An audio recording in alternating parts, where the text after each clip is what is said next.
Hi, I'm Scott with Green Scott. This is step 2 of a 5-part series on rejuvenating this lawn.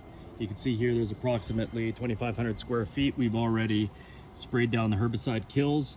The next process is to aerate with the lawnmower aeration wheel right there. And first 5 minutes of watering should be good. Helps soften up the soil. One of these aerating wheels, digs into the ground 2.5 inches. We also have spike aerators and pin aerators for the lighter weight machines. Usually structure-wise of the machine, some of the plastic mowers that are about 20 inches in size are better off with this. These two options here run quite a lot smoother. And if you're one of those guys that likes to build your own aerator, I'm also building my own aeration tines. You can see here, this is incredibly sharp. It is 0.103 to 0.105 in thickness, and this is actually 1/8 in thickness. These are 1/4 inch round stock on a 1/8 plate and 1/8 plate as well. Even the smaller wheels here that you see for the smaller lawnmowers with the smaller wheels, I've got an 8-inch wheel and I've also got the 6-inch wheel. Now the plan is to aerate underneath the trees here.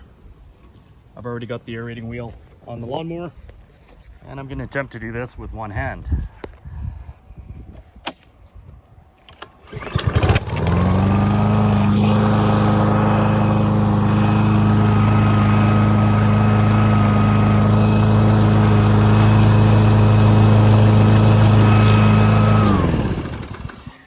You can see here the cores are pushing out. Use this little twig or stick.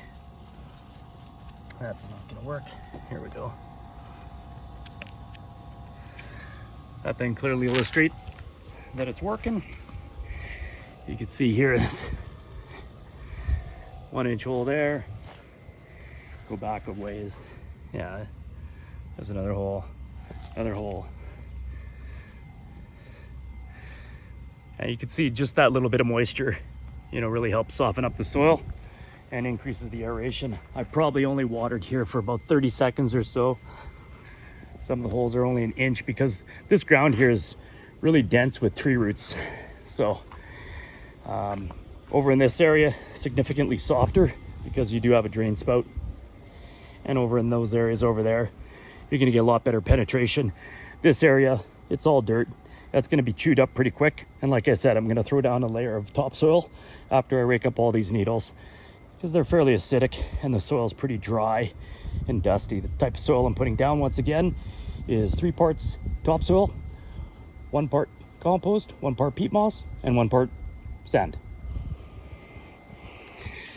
Subscribe to watch all the rest of the videos.